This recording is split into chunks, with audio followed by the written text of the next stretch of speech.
Thank you. President Bach, former President Rudenstein, incoming President Faust, members of the Harvard Corporation and the Board of Overseers, members of the faculty, parents, and especially the graduates.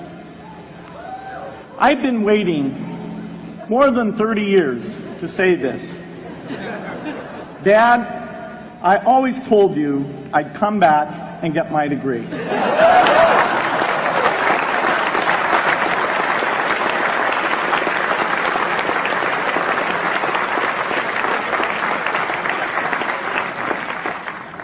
I want to thank Harvard for this honor. I'll be changing my job next year, and it will be nice to finally have a college degree on my resume.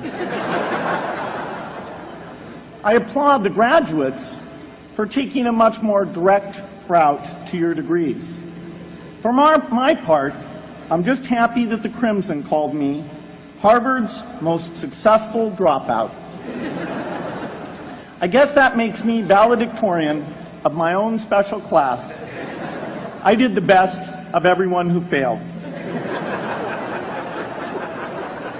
But I also want to be recognized as the guy who got Steve Ballmer to drop out of business school.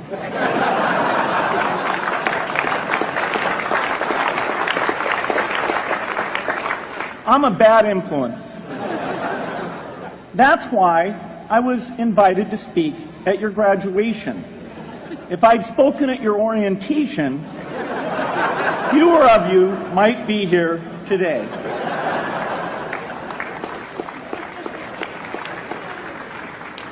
Harvard was a phenomenal experience for me. Academic life was fascinating. I used to sit in on lots of classes that I hadn't even signed up for. And dorm life was terrific. I lived up at Radcliffe in Currier House. There were always a lot of people in my dorm room late at night discussing things because everyone knew that I didn't worry about getting up in the morning. That's how I came to be the leader of the antisocial group. We clung to each other as a way of validating our rejection of all those social people. Radcliffe was a great place to live. There were more women up there, and most of the guys were math science types. The combination offered me the best odds, if you know what I mean. That's where I learned the sad lesson that improving your odds doesn't guarantee success. One of my biggest memories of Harvard came in January 1975, when I made a call from Currier House to a company in Albuquerque, New Mexico, that had begun making the world's first personal computer. I offered to sell them software. I worried they would realize I was just a student in a dorm and hang up on me. Instead, they said, "We're not quite ready. Come see us in a month," which was a good thing because we hadn't written the software yet.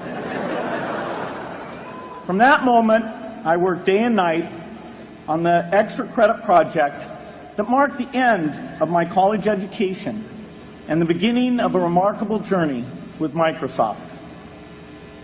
What I remember above all about Harvard was being in the midst of so much energy and intelligence. It could be exhilarating, intimidating, sometimes even discouraging, but always challenging. It was an amazing privilege, and though I left early, I was transformed by my years at Harvard, the friendships I made, and the ideas I worked on. But taking a serious look back, I do have one big regret.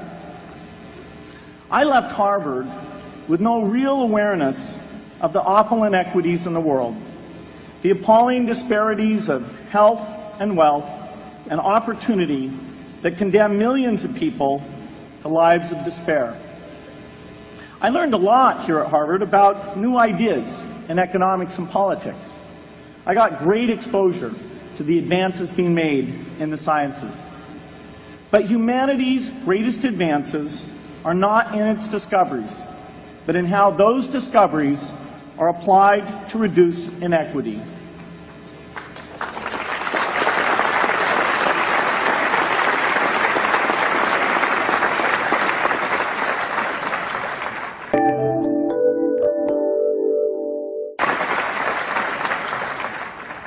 Whether through democracy, strong public education, quality health care, or broad economic opportunity, reducing inequity is the highest human achievement.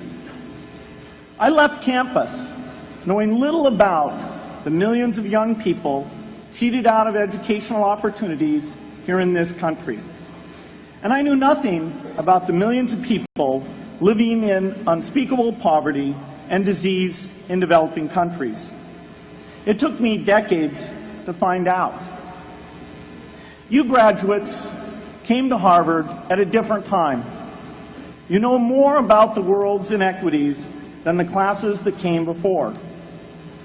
In your years here, I hope you've had a chance to think about how, in this age of accelerating technology, we can finally take on these inequities and we can solve them.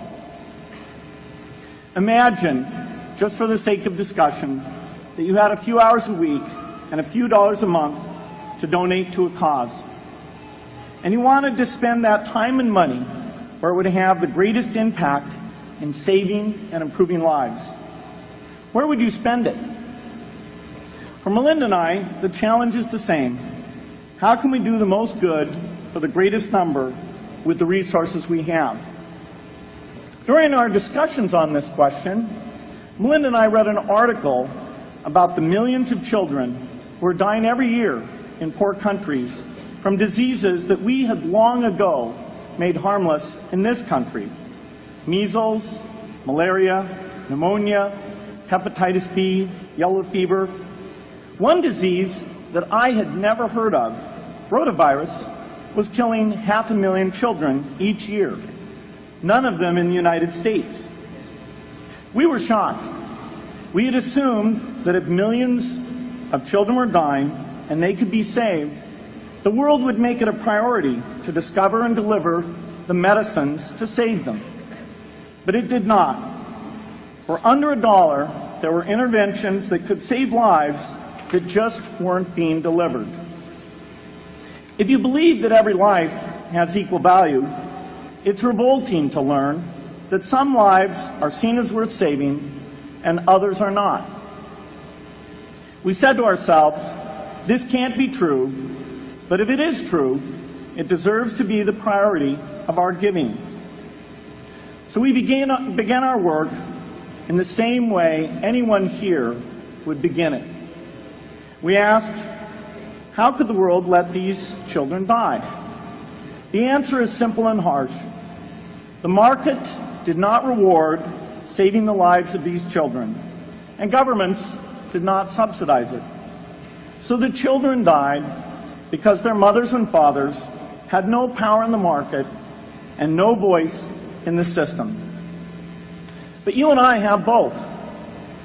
We can make market forces work better for the poor if we can develop a more creative capitalism. If we can stretch the reach of market forces so that more people can make a profit or at least earn a living serving people who are suffering from the great inequities. We can also press governments around the world to spend taxpayer money in ways that better reflect the values of the people who pay the taxes. If we can find approaches that meet the needs of the poor in ways in ways that generate profits for business and votes for politicians, we will have found a sustainable way to reduce inequity in the world. Now, this task is open-ended. It can never be finished. But a conscious effort to answer this challenge can change the world. I'm optimistic that we can do this. But I talk to skeptics who claim there is no hope. They say, inequity has been with us since the beginning and will be with us until the end. because people just don't care. I completely disagree. I believe we have more caring than we know what to do with. All of us here in this yard, at one time or another, have seen human tragedies that broke our heart. And yet we did nothing, not because we didn't care, but because we didn't know what to do. If we had known how to help, we would have acted. The barrier to change is not too little caring. It is too much complexity. To turn caring into action, we need to see a problem, see a solution, and see the impact. But complexity blocks all three steps. Even with the advent of the internet and 24-hour news, it is still a complex enterprise to get people to truly see the problems. When an airplane crashes, officials immediately call a press conference. They promise to investigate, determine the cause, and prevent similar crashes in the future. But if the officials were brutally honest, they would say, of all the people in the world who died today from preventable causes, 0.5% were on this plane. We're determined to do everything possible to solve the problem that took the lives of the 0.5%. The problem is not just the plane crash, but the millions of preventable deaths.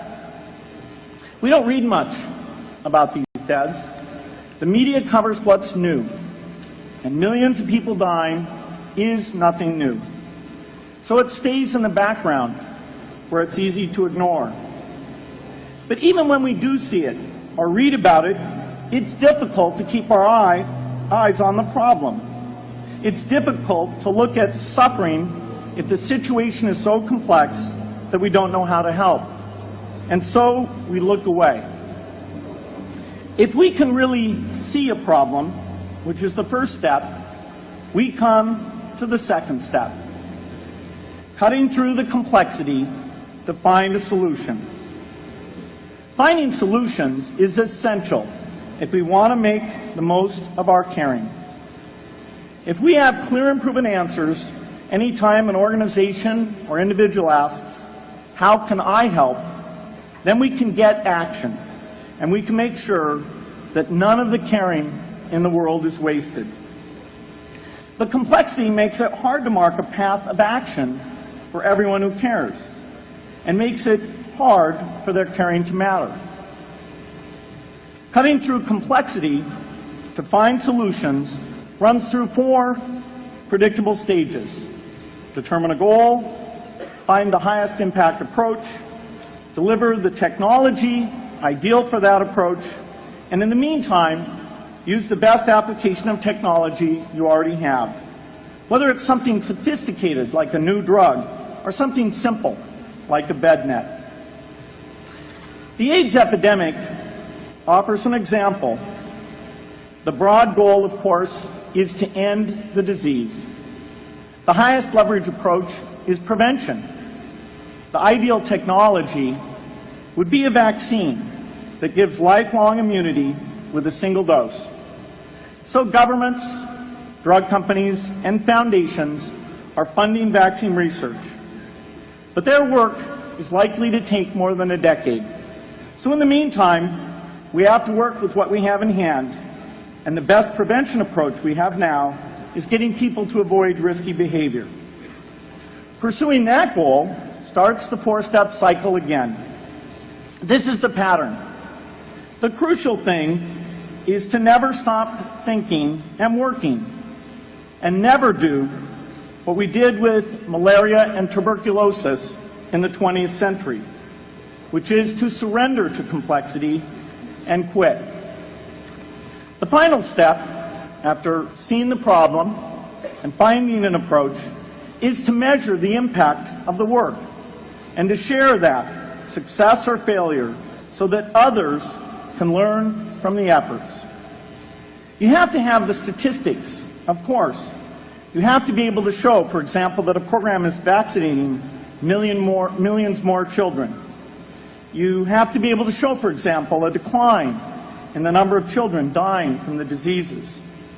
This is essential not just to improve the program, but also to help draw more investment from business and government. But if you want to inspire people to participate, you have to show more than numbers. You have to convey the human impact of the work so people can feel what saving a life means to the families affected.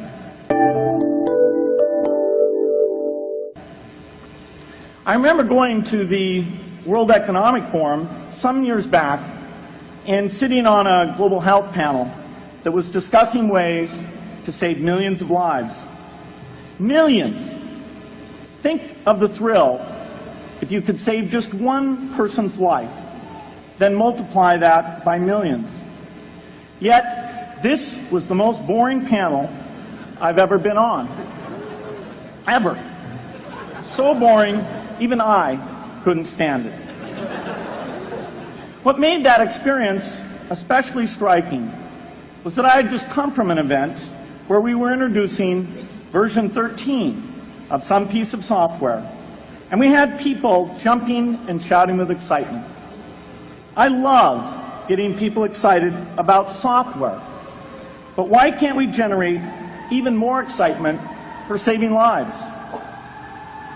You can't get people excited unless you can help them see and feel the impact.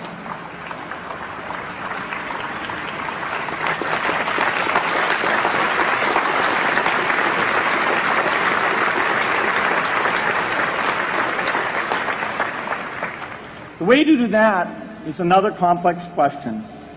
Still, I'm optimistic. Yes, inequity has been with us forever, but the new tools we have to cut through complexity have not been with us forever. They are new. They can help us make the most of our caring, and that's why the future can be different from the past. The defining and ongoing innovations of this age, biotechnology, the personal computer, and the internet, give us a chance we've never had before to end extreme poverty and end death from preventable disease. 60 years ago, George Marshall came to this commencement, and he announced a plan to assist the nations of post-war Europe. He said, I quote, "I think one difficulty is that the problem is one of such enormous complexity that the very mass of facts presented to the public by press and radio make it exceedingly difficult for the man in the street to reach a clear appraisement of the situation. It is virtually impossible at this distance to grasp at all the real significance of the situation." 30 years after Marshall made his address, which was 30 years ago, as my class graduated without me, technology was emerging that would make the world smaller, more open, more visible, less distant. The emergence of low-cost personal computers gave rise to a powerful network that has transformed opportunities for learning and communicating. The magical thing about this network is not just that it collapses distance and makes everyone your neighbor. It also dramatically increases the number of brilliant minds we can bring in to work together on the same problem. And it scales up the rate of potential innovation to a staggering degree. At the same time, for every person who has access to this technology, 5 people don't. That means many creative minds are left out of this discussion.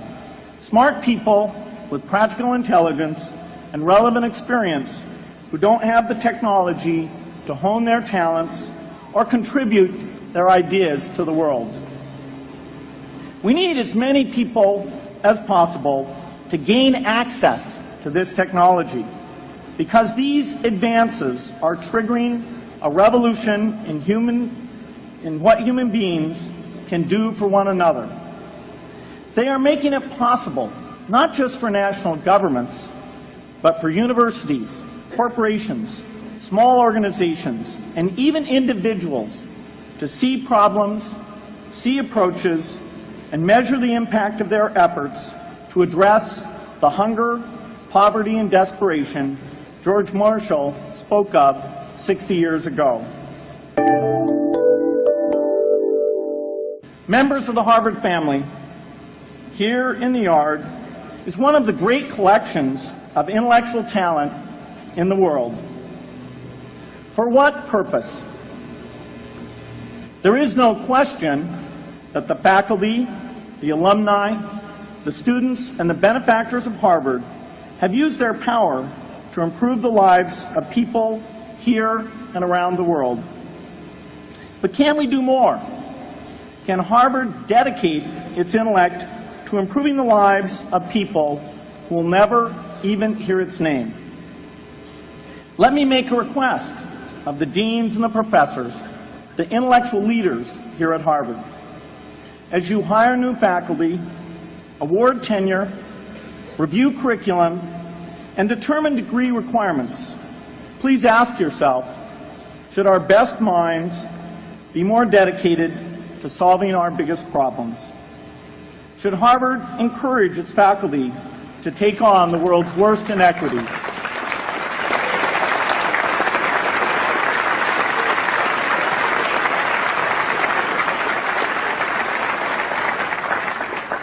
Should Harvard students know about the depth of global poverty, the prevalence of world hunger, the scarcity of clean water, the girls kept out of school, the children who die from diseases we can cure?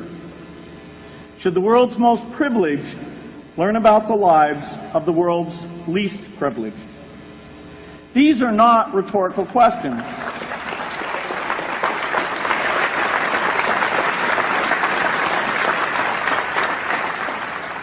You will answer with your policies. My mother, who was filled with pride the day I was admitted here, never stopped pressing me to do more for others. A few days before I was married, she hosted a bridal event at which she read aloud a letter about marriage that she had written to Melinda. My mother was very ill with cancer at the time, but she saw one more opportunity to deliver her message, and at the close of the letter she said, "From those to whom much is given, much is expected."